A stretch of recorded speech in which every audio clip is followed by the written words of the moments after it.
আসসালামু আলাইকুম ভিউয়ার্স, আশা করি সবাই ভালোই আছেন। আজকে আমি আফটার শেপ কিভাবে ঢুকাই লাগাবো তা দেখাবো। দেখেন, এই যে হালকা একটু চাপ দিলেই আফটার শেপ লাগানো হয়ে গেছে। ওই সাইড ক্রিপ বরাবর এটা থাকবে। তারপরে বুশের টাইমিং হলো বুশটা যাতে বডির সাথেও না লাগে, শেপের সাথেও যেন আটকে না থাকে, হালকা 0.05 ফাঁকা রাখা লাগবে। তাহলে আমাদের এই যে বুশটা হালকা একটু ফাঁকা রেখে টাইট দেওয়া লাগবে।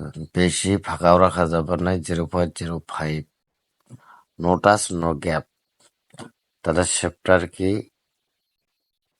এদিক সেদিক আপ ডাউন করবে না। ধন্যবাদ সবাইকে।